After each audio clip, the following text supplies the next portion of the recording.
Hello, this is Pearl. Sorry for the delay.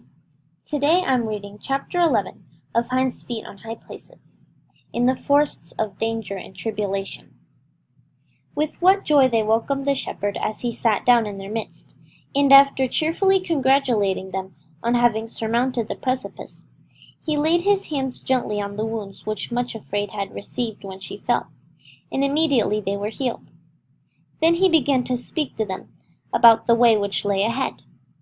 You have now to go through the forests which clothe the sides of these mountains almost up to the snow line.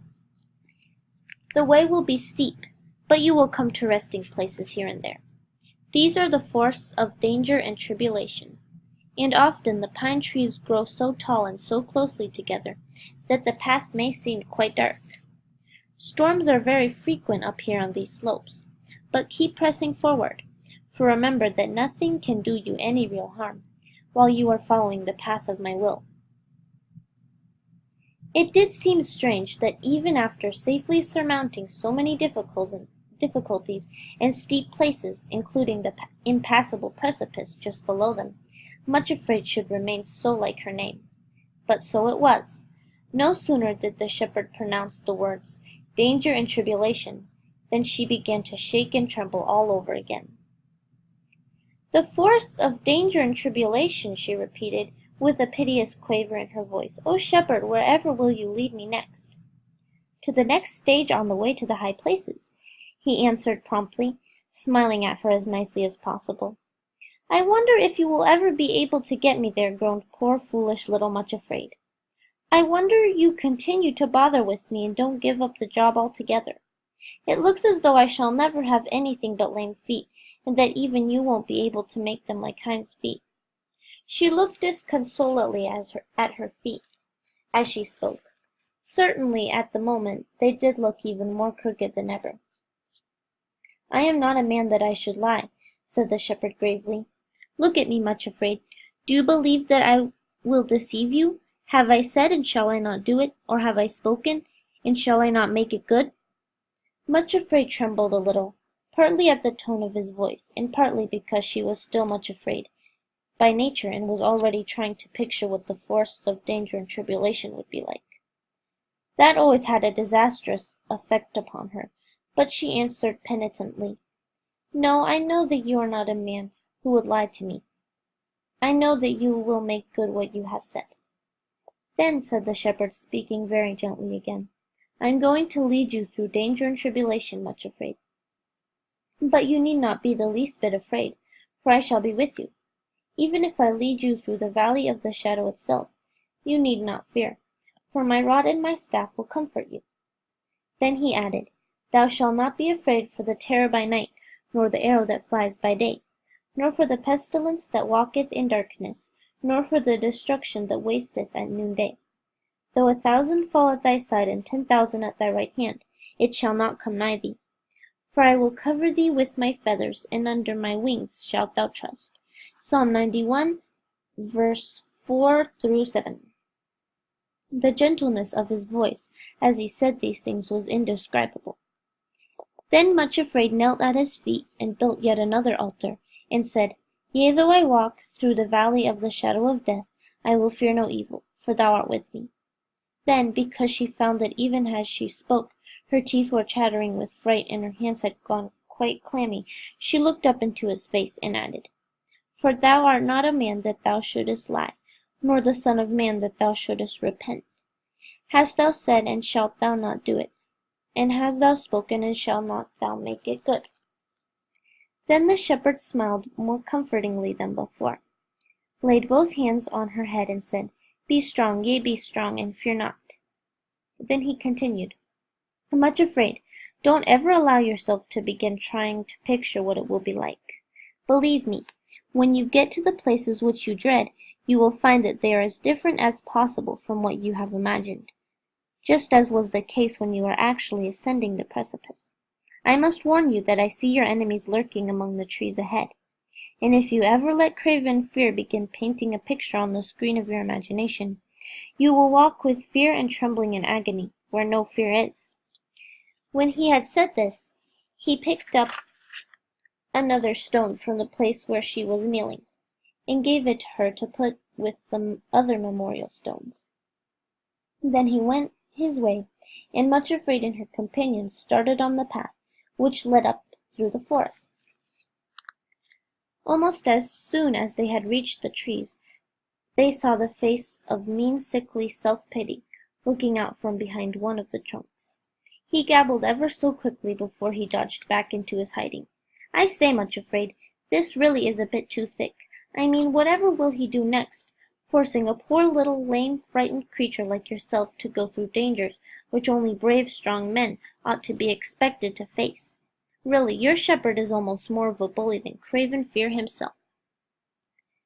Hardly had he stopped before Resentment put his head out and said crossly, "There's absolutely no reason for it either, because there's another perfectly good path, which skirts the forest altogether, and brings you right up to the snow line, without going anywhere near these unnecessary dangers. Everybody else goes that way, so why shouldn't you? Tell him you won't go this way, Much Afraid, and insist on being taken by the usual path. This way is for martyrs only, and you, my dear, don't fit into the picture at all." Then Craven Fear leered at her for a moment and said contemptuously, "So you think you're going to become a little heroine, do you, and go singing through the forests of danger? What will you bet, Much Afraid, that you won't end up shrieking and screaming like a maniac, maimed for the rest of your life?" Bitterness was next to speak, and he sneered from behind another tree. "He would do this, it's just as I told you. After you have dutifully gone through one terrifying experience, he's always got something still worse lying ahead of you." Then Pride, who was still limping badly and seemed extra venomous as a result, said, "You know he won't be able to rest content until he has put you to complete shame, because that's the way he produces that precious humility he's so crazy about. He'll humble you to the dust, Much Afraid, and leave you a groveling idiot in front of everyone." Much Afraid and her companions walked on without answering, and without taking any notice, but as before Much Afraid discovered that she limped more painfully whenever she heard what they said. It was really terribly perplexing to know what to do. If she listened, she limped, and if she put her fingers in her ears, she couldn't accept the hands of her two guides, which meant that she stumbled and slipped.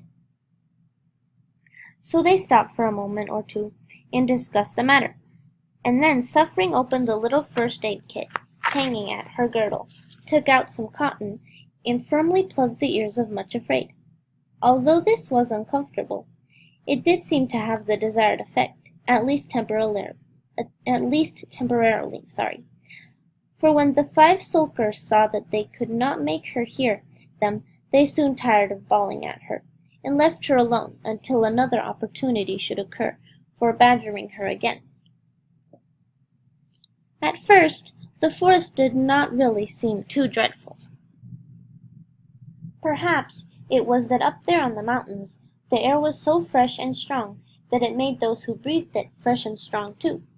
Also, the sun was shining, and Much Afraid began to feel a sensation which was completely new to her, a thrill of excitement and, incredible as it seemed, of almost pleasurable adventure.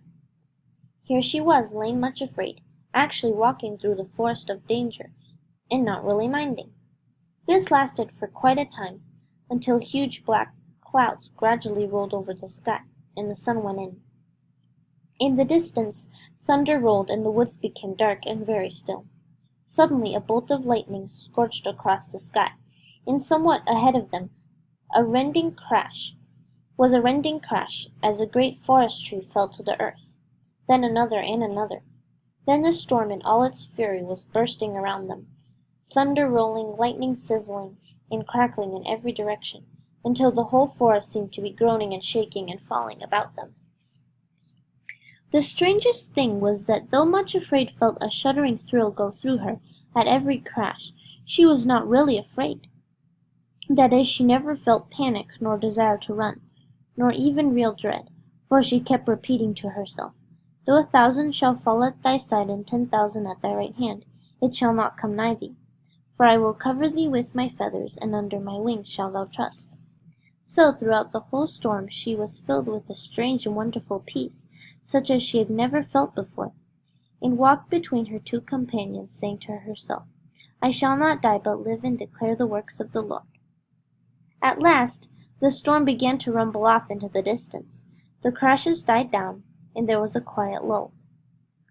The three women stopped to wring the water out of their clothes and hair and tried to tidy themselves. As they did this, Craven Fear appeared near them again, and yelled at the top of his voice, "I say, Much Afraid, the storm has only gone round the mountains for a short time. Already it is beginning to approach again, and will be worse than before. Make a bolt back down the path as quickly as you can, and get away from these dangerous trees before it starts again, or you will be killed. There is just time for you to make good your escape."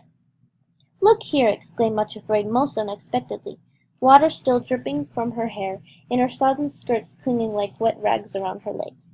"I can't stand that fellow shouting at me any longer. Please help me, both of you."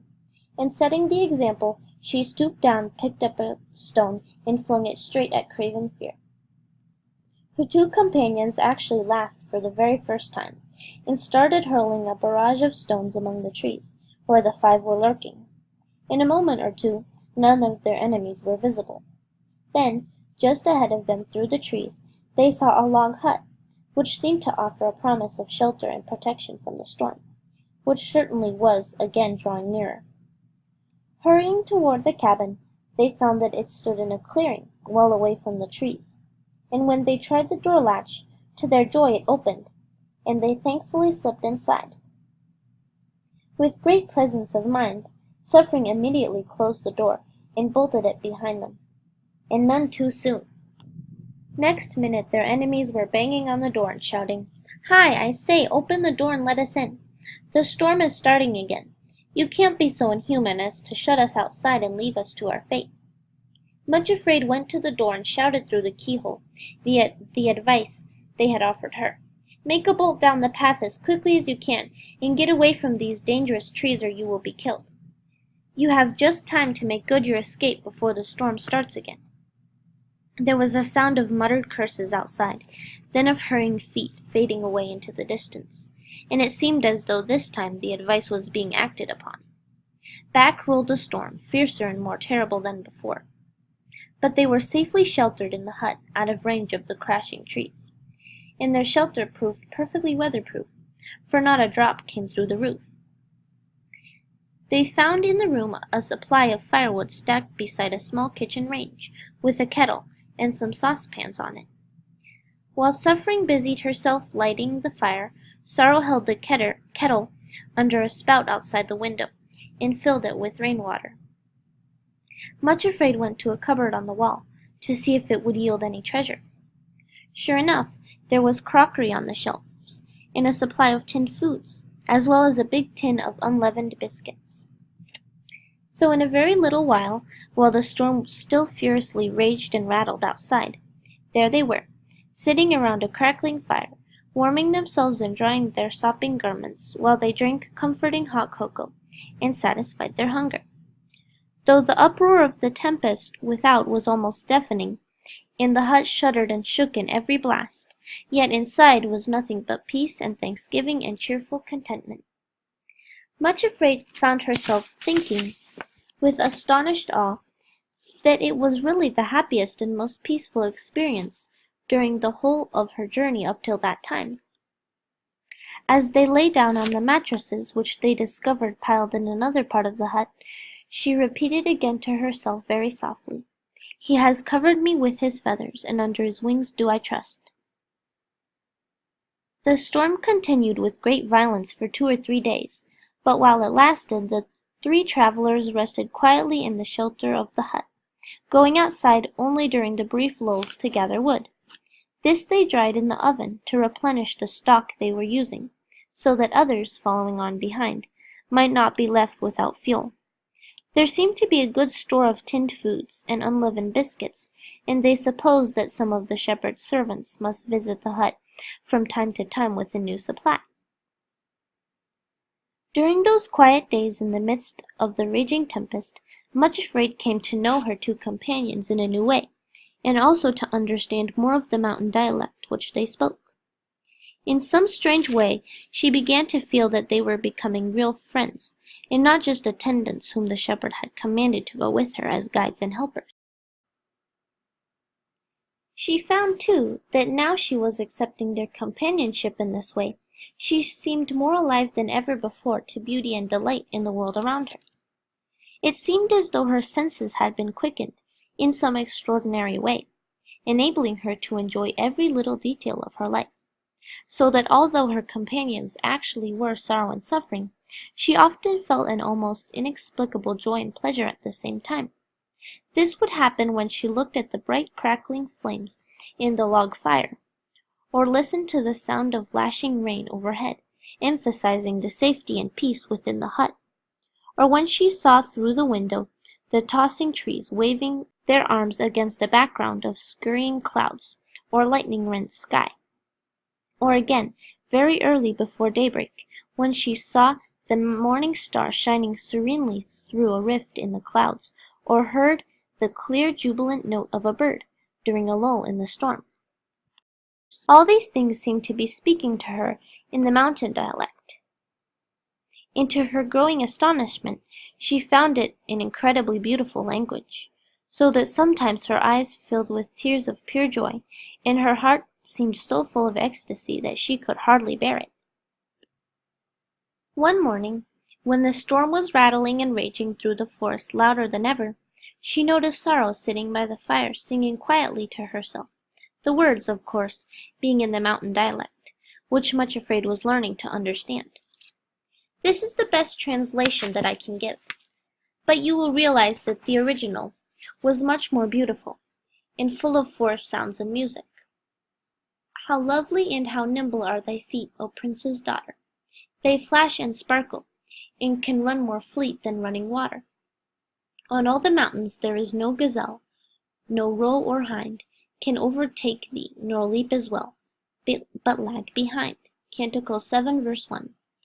Why, Sorrow, exclaimed Much Afraid, I didn't know that you could sing, nor even that you knew any songs. Sorrow answered quietly, Neither did I, but on the way up here through the forest, I found the words and tune coming into my head, just as I am singing them now. I like it, said Much Afraid. It makes me think of the time when I shall have hinds feet myself. And so it is comforting, and the tune is so nice and springy. It makes me want to jump. She laughed at the thought of her crooked feet being able to jump, then coaxed, Teach me the song, please do. So Sorrow sang it over several times until Much Afraid knew it perfectly, and went about the hut humming it to herself, trying to picture what it would be like to be a gazelle leaping on the mountains, and able to jump from crag to crag just as the shepherd did. When the day came for her to receive her hinds feet, she would be able to follow him wherever he went. The picture was so lovely she could hardly wait for it to come true. Thanks for listening.